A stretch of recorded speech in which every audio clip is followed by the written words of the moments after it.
Hello, my name is Gazimoff and I'm going to show you a little bit about WildStar's Shiphand. There you are.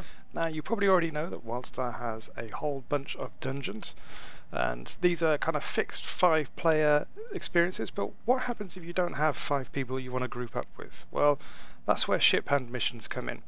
You can do these either solo or any number up to 5 players, and they take about 20 minutes. So that makes them ideal for when you've got a little bit of time but not enough to do a full dungeon, or you're still looking for some more people to turn up and you've just logged in for an evening of running dungeons or possibly raiding. Now this Shiphand mission is called the Steady Traveller, and you're here to help Captain Milo with a bit of a problem. He's trying to get an Asteroid mine cleaned out, so something's gone a bit strange with it. So you go onto his ship, the Steady Traveller. You've left the planet of Nexus and you're heading to Asteroid M13. The great thing is that there's a little bit of lore and a bit of backstory that you can discover about the whole incident by reading his captain's log, and a couple of other things you'll come across as you go through. So you start off here, and as you can see we're doing it as a duo here, so there's me and another Chua going along. This one's a Chua Spellslinger and I'm playing the Chua Engineer. Now the first thing that happens is marauders are trying to attack the Steady Traveller, and they're after this precious Accelerite cargo, so we try and fight those off. The great thing about Shiphand missions, this one starts at level 12, goes up to about level 16 I think, which makes it great if you're just trying to learn the ropes on the basics of dungeon running. It's even got a couple of boss fights. I mean, once you've cleaned out enough marauders here, you then get a particular marauder chief turn up, Triple kill. and you start getting all of the classic boss fight mechanics in terms of big telegraphs, a larger health pool. You can start trying to understand how these boss fights work. So, in terms of getting to grips with WildStar's combat in a group situation without having to do the craziness, I mean, you may have seen the Storm Talon's Lair dungeon runs, which Carbine have been doing on their live streams, and they're really comprehensive in terms of, you see some of the telegraphs and you go, how am I going to survive that?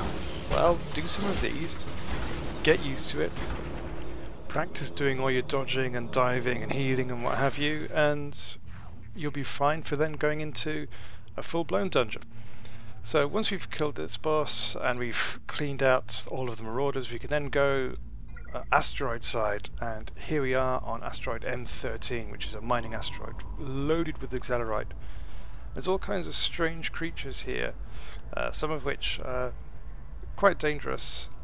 There's one particular horrible thing, it's like a jellyfish that's flying around. You can probably see one there off in the distance, and it has this horrible tendency to break up into 3 and then merge back together, and you're trying to chase it around and so on and so forth. But it's really cool because after being on Derridune, where you've got these plains, safari, grassland, that kind of stuff, being able to go out into space and you've got these little Chua helmets on with the little bubble thing, and it's all like sci-fi and mobs and so on, it's really a huge difference, and it's a really nice contrast. And you can do these repeatedly as well. You're not stuck to just doing it once, which is great. So if you can come back several times if you want to. So we actually start getting into the crew areas of the mine, and we discover Foreman Kraus, who starts saying, well, things are pretty bad here and they've had a lot of the miners fall sick and several of them have died and stuff like that. So you then go into the crew areas and you start hunting around for these data coders, and it starts fleshing out the whole story. It's almost a bit Dead Spacey or Doom 3 style. Obviously it's still keeping the same cartoony and lightheartedness, but it's still a bit sinister, and you've got the helmets that you're wearing have got these torches built into them, then you've got all these creaking noises going on in the background as well. Now if you look at these creatures, you see that they're a little bit similar to the Terminites, which are in Derridune. So there's a little bit of similarity there in terms of, well, these are space Terminites. How do they get up there? What's going on here? All these kind of mysteries going on. And there's even a Chief Medical Officer's log that you can find, which tells you all about how the particular thing was discovered and what it's doing to the various miners that are down here. What it turns out is that there's a parasite queen a bit further down in the mine that's been controlling their brains. So that's where we're heading now. We're going to go down to the mine and find out what's going on. Looking at these space frizzits on the way.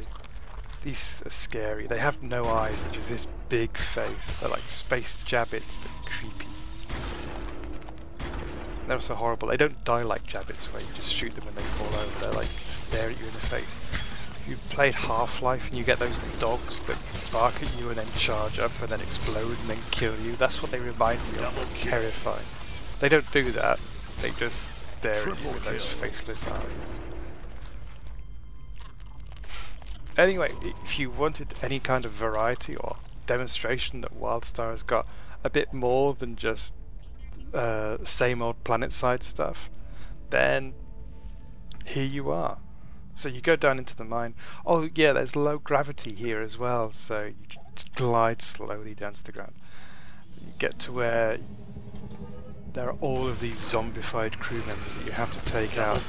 There are some that you can rescue as well and free, and then they hail you as a hero and stuff like that. And you can also kill the terminites that are there. Once you've killed all of those, the big queen terminite parasite queen drops down and you have to kill her. And once you kill her, that's it. And the whole thing takes about 20 minutes to do. Really nice, really simple. Teaches you the basics, moving around, hopping out of combat. And like I said, if you're trying to play a particular role, like maybe tanking or healing, or just trying to get used to WildStar's active combat in a group situation, then it's pretty much ideal for you. And you can see there a few interesting telegraphs. Nothing major, as I said, it's not like Storm Talon's Lair, but it's enough to kind of teach you the basics. So you killed the queen and you run back out. I love those helmets, they are really cool. And everyone hails you as a hero. So yes, I know I'm a hero. And it always kind of makes me boggle the kind of perspective of these things. It's little ship on the outside but big ship on the inside. A cartoon perspective for you. So you climb back in here and that'll take you automatically back to Derridoon. Yep. And there you have it.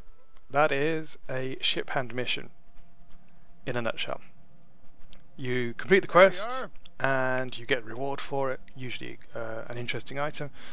And you can go back in if you want and do it again. I don't think you get any more items, but you might get interesting loot off the various bosses and creatures that are in there, and it's a little bit of variety. There are planned to be several Shiphand missions as well when WildStar launches. So there you go. I have been Gazimoff, and I hope this has been useful and interesting for you. Goodbye.